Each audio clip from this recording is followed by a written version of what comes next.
نحمده ونصلي ونسلم على رسوله الكريم أما بعد فأعوذ بالله من الشيطان الرجيم بسم الله الرحمن الرحيم ألا إن أولياء الله لا خوف عليهم ولا هم يحزنون صدق الله مولانا العظيم. وأيضا قال رسول الله صلى الله عليه وسلم من استغفر للمؤمنين والمؤمنات 27 مرة كان من الذين يستجاب لهم ويرزق بهم، وكما قال رسول الله صلى الله عليه وسلم. محترم و معزز ناظرین و سامعین، السلام علیکم ورحمۃ اللہ. نن بیا یو ځل په فیضان اولیاء چینل باندې ستاسو په خدمت کې حاضر یم. یو درې احادیث طیبه ستاسو په حضور کې به پیش کول غواړم چې اولیاء الله دا کم خلق دي او د اولیاء کرامو او دغه پاکانو صالحانو معتبرو او د الله جل جلاله د نازولی د دې خلقو څه کمالات دي. محترم او عزتمندو، نن به داسې احادیث طیبه ستاسو په خدمت کې پیش کوم گویا کې څنګه چې د حضور نبی کریم صلی الله تعالی علیه وسلم مبارک وجود مبارک چې په دې ځمکه هغه موجود دی،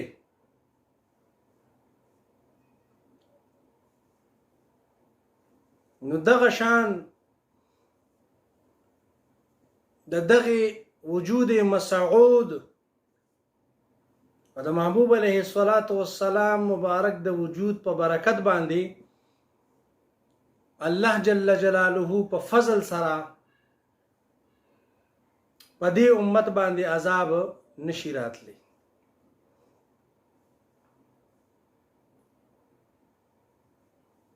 ځکه چې دا الله جل جلاله دا اعلان دی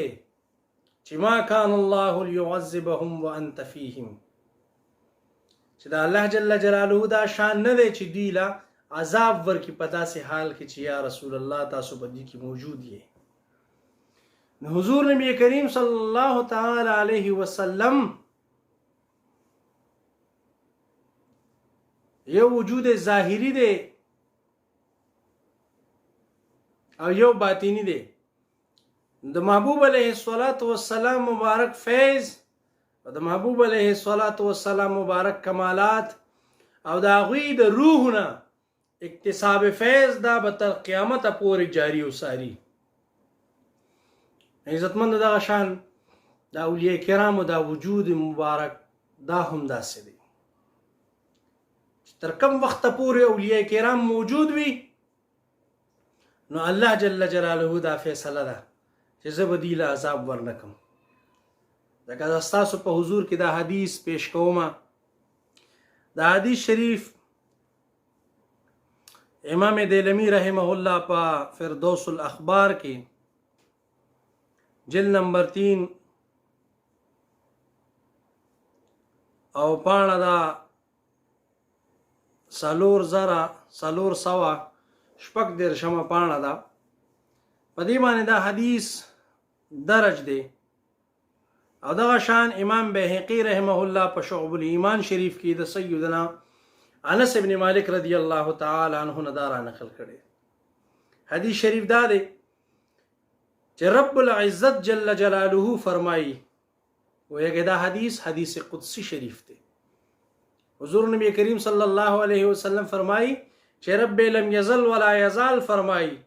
چې انی لاهم باهل الارض عذابا، چې زه یقینا په دې د ځمکې خلکو باندې د عذاب اراده وکم چې زه دې له عذاب ورکوم خو بیا څه وشي فاذا نظرت الى عمار بیوتي چې کله زه بیا نظر وکم هغه خلکو طرف ته چې هغه زما کورونه جمعتونه آبادی د الله جل جلاله رضا حاصلې والمتحابین فیا او هغه خلکو ته وګورم چې هغه زما د رضا د پاره یو مسلمان بل مسلمان سره محبت ساتي زما د رضا د پاره والمستغفرین بالاسحار او هغه خلک وینم چې هغه د سحر یو د پښتو ژبې سحر دی او یو د عربی ژبې سحر دی د عربی ژبې چې سحر کم ځای کې د لفظ ذکر شي د دینه مراد د تهجد وخت دی یعنی د تهجد په وخت کې چې کم خلک کم مؤمنان بندگان ازمان استغفار غواړي طلب المغفرت او بخشش او بخنه غواړي زمانہ دغه خلکو ته چې کله زه وګورم نو بیا صرفت عذابي عنهم دغه خلکو ته چې وګورم نو مال بیا حیا راشي زه د دینه د عذاب لري کوم په دې خبره باندې پوه شوي مستقل حدیث شریف دی شعب الایمان شریف کې امام بهقی رحمه الله ذکر کړي اوس دا درې صفات چې کوم دي دا درې ماړه صفات چې کم خلق د الله جل جلاله کورونه آبادی کم خلق د الله جل جلاله د رضا د پاره یو بل سره محبت ساتي او کم خلق د پښمنی په وخت کې د تهجد په وخت کې استغفار غواړي دا کم خلق دي دا د الله جل جلاله نازولی بندگان اولیاء کرام دي دا هغه هستیان دي چې الله جل جلاله د دې په باره کې دا اعلان فرمایلی دی تر ورځ در قیامت پورې چې الا ان اولیاء الله لا خوف علیهم ولا هم یحزنون چې خلکو خبردار دا هغه خلق دي دا د الله هغه دوستان دي چې دی باندې نه په دې دنیا کې څه خوف وي د مرګ په وخت کې او نه به دی په ورځ د محشر چې دی څوک غمجن کړي همدا وجه ده چې اولیاء الله د اولیاء الله هر یو عمل هر یو قول هغه مې د محبوب علیه الصلاة والسلام مبارک قول او د عمل موافق ګرځي ذره برابر به څوک په هغې کې مخالفت ونه ویني د تیر 15 ذی الحجه باندې سیدی و مرشدی عالمی مبلغ اسلام شیخ طریقت سلطان الاولیاء سلطان الفقراء حجت الکاملین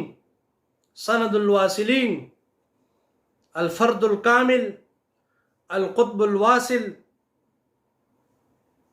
المحب الرباني المحب الصمداني فنا في الله فنا في الرسول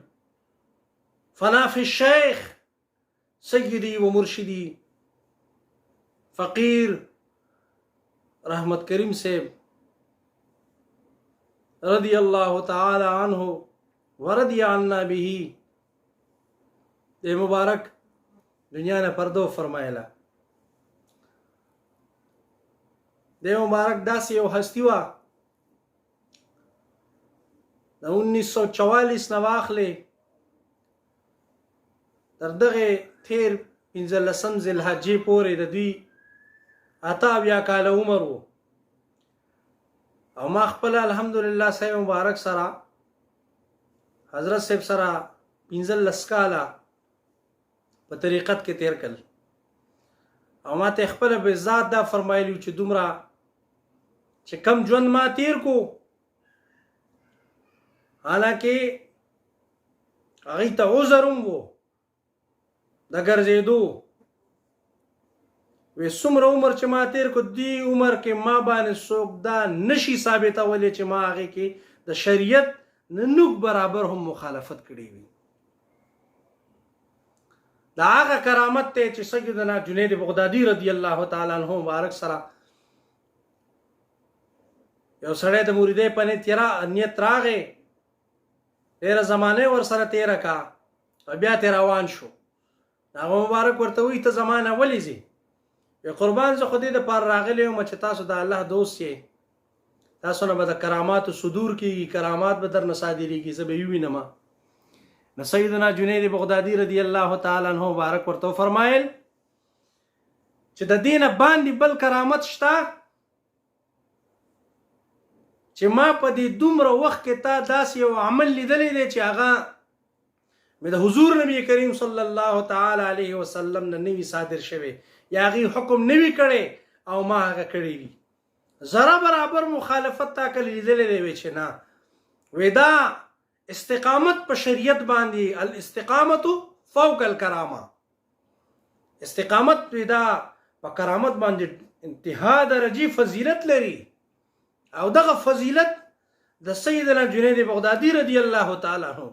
دغه استقامت د سیدنا شیخ عبدالقادر جیلانی رضی الله تعالی عنہ، دغه استقامت د خواجه غریب نواز رضی الله تعالی عنہ، دغه استقامت د شاه بهاءالدین شاه نقشبند رضی الله تعالی عنہ، دغه تمام استقامتونه چې راجمع کې دا زمونږ په شیخ او مرشد کې کامل او مکمل دغه صفات دي دا موجود وو. او د هغې اندازه تاسو د هغې د جنازې نه اخیستلی شئ چې په لکاو دا محبین دا په هغې جنازه کې چې دی شریک وو، دا څه دپاره راغلي وو؟ عزتمندو دا یو سوال دی. جنازې خو ډېرې کېږي، خو داسې عجیب جنازه وه چې په دې کې عاشقان د پتنګانو په شان روان دي او په ګنټو ګنټو سخت تیری صرف د جنازې د حصول لپاره او د زمونږ د شیخ او مرشد دیدار دپاره. دې کې څه نه څه شته، دې کې یو راز دی، دې کې یو راز دی. هغه راز د وفا راز دی. هغه راز دا دی چې الله جل جلاله فرمایي چې ای زما بنده که چرته تا زه په ګڼه کې یاد کم تا به زه په ګڼه کې یادوم، او که چرته تا زه په پټه یاد کم زه به دې په پټه باندې یادوم. او چې کله مستقل حدیث شریف دی چې کله د الله جل جلاله د طرف نه یو بنده برګزیده وګرځي، محبوب وګرځي، نو الله جل جلاله جبریل امین علیه السلام ته اعلان وکړي چې راشه ته اعلان وکړه په اهل السما کې چې دغه بنده دا د الله جل جلاله محبوب وګرځېدو. تاسو ټولې محبوب وګرځوئ. ای اعلان وکړي، بیا هغه فرشتې ځمکې ته راکوز شي، څلور کنجه دنیا کې دا اعلان وکړي. دا هغه اعلان و، دا هغه اعلان و د الله جل جلاله د طرف نه چې ای خلکو دا فقیر دا زما محبوب دی، دا زما د محبوب محبوب دی. داسې خلکو سره الله جل جلاله هم وفا کوي. لہذا الله جل جلاله سره وفا زده کوي. الله جل جلاله سره وفا، اولیاء کرامو سره وفا، او د حضور نبی کریم صلی الله علیه وسلم مبارک سره وفا. اولیاء سره چې چا وفا وکړه د وفا وکړه محبوب علیه السلام سره، او چا چې محبوب علیه السلام سره وفا وکړه دا وفا د الله جل جلاله سره وکړه.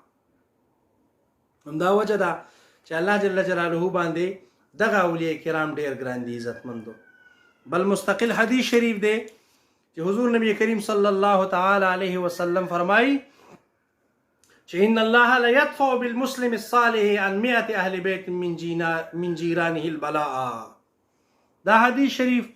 د ابن عمر رضی الله تعالی عنہ مبارک نه رانقل دی. طبرانی فی الکبیر دا رانقل کړي چې الله جل جلاله د یو نیک ولی الله په برکت باندې د سلو کورونو